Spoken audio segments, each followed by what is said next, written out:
В эфире новости, в студии работает Марфирина Алексеева. Здравствуйте. В начале выпуска озвучу основные темы к этому часу.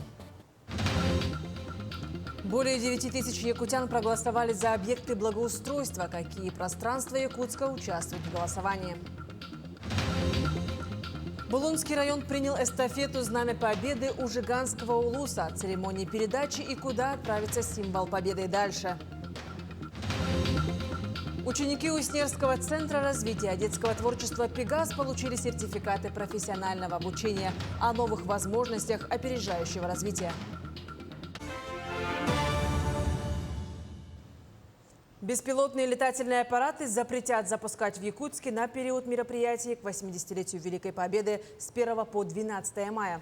Окружная администрация города Якутска проинформировала, что в целях обеспечения безопасности проведения праздничных мероприятий будет введен запрет на выдачу и использование БПЛА за исключением аккредитованных государственных средств массовой информации.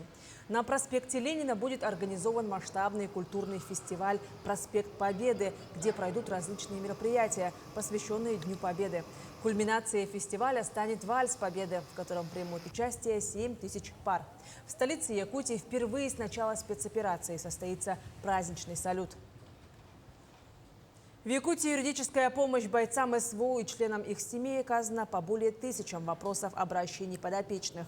Граждане обращаются по самым разным вопросам, в том числе назначения мер социальной поддержки, розыска пропавших без вести, споров по имущественным или денежным обязательствам. На площадке филиала «Защитники Отечества» прокуратура республики проводит совместный прием с участием военного прокурора ежемесячно во вторую и четвертую пятницу, а МФЦ еженедельно в среду и пятницу. Также при адвокатской палате ведут работу центры оказания бесплатной юридической помощи в Мирном. Работа по оказанию бесплатной юридической помощи в районах республики ведется по отдельным письменным заявкам, передаются в адвокатскую палату или в прокуратуру. Также хотим отметить, что 7 мая 2025 года в преддверии 80-летия Великой Победы в Великой Отечественной войне совместно с Госкомюстицией Республики Саха-Якутия будет проведен День бесплатной юридической помощи для ветеранов боевых действий, участников специальной военной операции и членов их семей. На прямом эфире главы Якутии были даны ответы на самые актуальные вопросы граждан, затронувшие разные сферы жизни Якутии. Так, эксперт Наталья Пахомова поделилась своими впечатлениями по прошедшему эфиру, подчеркнув также важность продвижения и развития активного долголетия среди граждан пожилого возраста.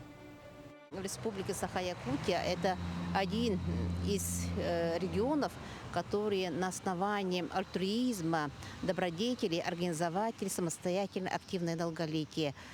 Если в других регионах большие финансовые затраты и поддержка идет со стороны государства, а у нас построено по-другому. У нас, наоборот, гражданское общество очень заинтересована в реализации программы активного долголетия нашей республики Саха-Якутия. Поэтому у нас более 10 лет уже вся эта работа проделана.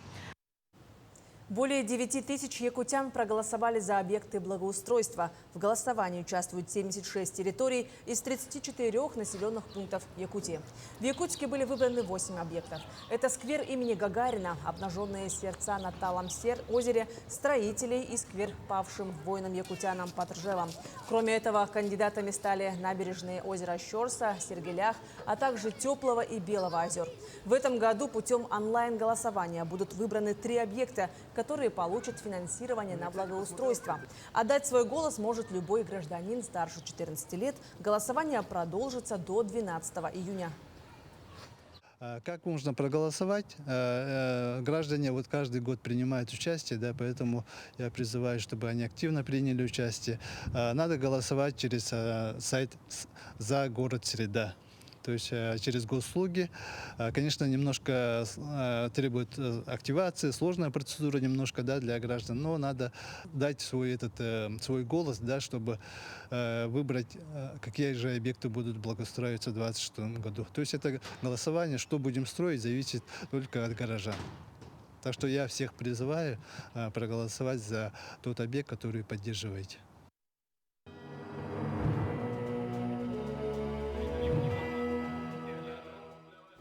Булунский район принял эстафету «Знамя Победы» у Жиганского улуса. В знаменательном событии приняли участие школьники, юноармейцы кадетского класса Тексинской школы номер 2, военнослужащие воинских частей поселка Тикси. Мероприятие началось с исполнения гимна Российской Федерации и Республики Саха. С напутственным словом выступил глава Булунского района Афанасий Андросов. Он подчеркнул особую значимость эстафеты в юбилейный год Победы. Эстафета прошла почти весь регион. Далее она отправится в Альнёкский улус. 9 мая Знамя Победы встретят в столице республики. В Бёрт-Усовском на слеге Усялданского улуса установили мемориальную доску памяти Николая Иванова, участника Великой Отечественной войны и сироте войны Марии Корякиной. Памятник расположили рядом с усадьбой, где они жили. Сам Николай Васильевич из многодетной семьи. Из 12 детей в семье в живых остался лишь он один. После достойной службы Родине на обратном пути при аварии самолета, несмотря на тяжелые ожоги, он выжил. После войны женился, в крепком браке родилось 5 детей. Мария Николаевна, мама, очень работала, молодая была. Она кем работала, даже мы не знали потом, когда выросли, наконец-то вспоминали, что она библиотекарь.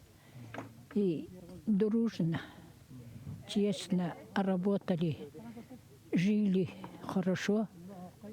У них такая счастливая большая семья росла. Уже второй год Усть-Нерский центр развития детского творчества «Пегас» работает с Якутским центром опережающей профессиональной подготовки. На днях прошедшим курс обучения ребятам выдали сертификаты. На торжественном вручении побывали и наши коллеги. Второй год работает студия кройки и шитья «Прошить» под руководством педагога дополнительного образования Софии Игнатьевой. И сегодня девушки показали свои изделия.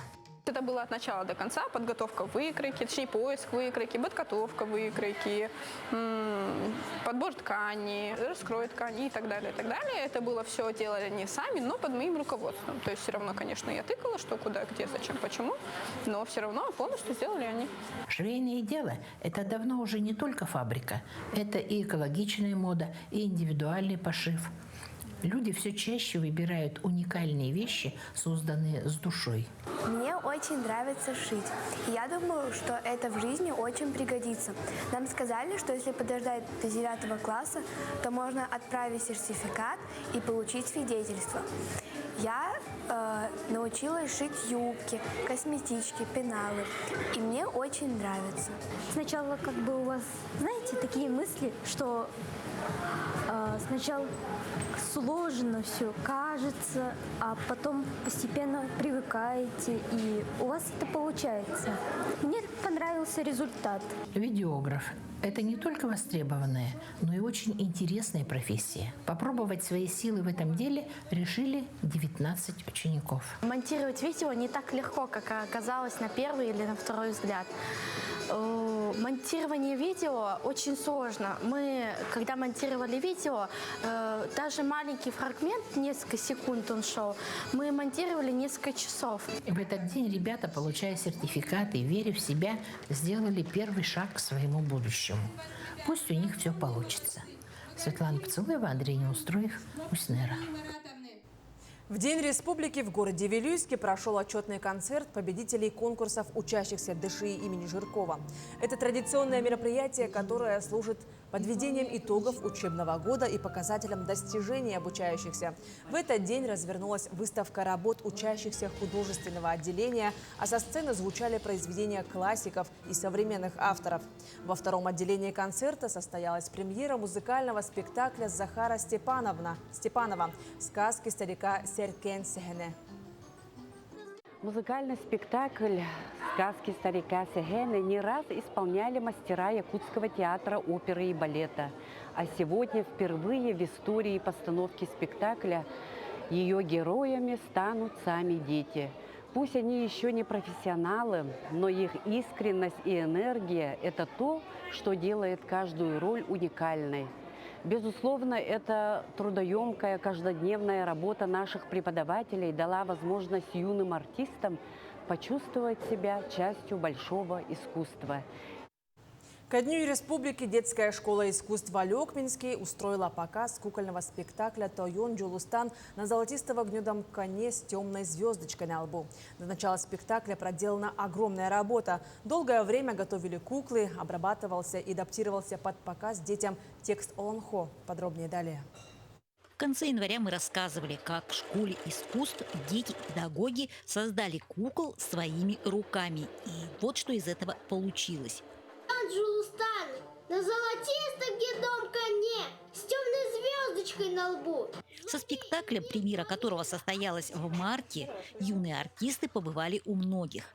Работать с куклами – совершенно новый опыт и для артистов, и для коллектива взрослых. Это Алара Таман, и он похитил красавицу Сулдияко и хочет на ней жениться. А это ее отец. Тойон Амалон, и этот он ждет свою дочку вместе с богатырем. Тема более чем интересная – Аланхо. Я играю и озвучиваю Тосхо Джияко. Она является дочерью Тойона Амалона и бабушки. Ее похитил Алара Таман в Нижний мир, чтобы на ней жениться. Ребятам интересно попробовать новое, а вместе с тем они играючи запоминают сложные имена. Татая Хатун, мать Тосхо Джияко. Она является персонажем, который очень мало получил место в спектакле.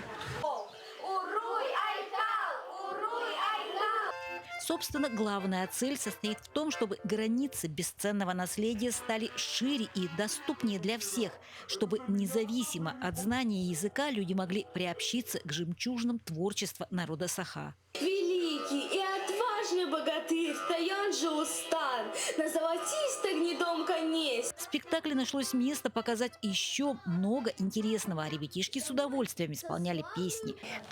Абытай, харасы та-та-та, вай-вай-вай, саскале харки оноро. Кстати, за несколько месяцев обновили репертуар. Теперь в копилке есть еще один спектакль.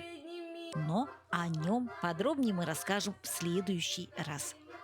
Елена Фаст, Максим Копылов, Алекминск. К этому часу это вся актуальная информация. До встречи в эфире.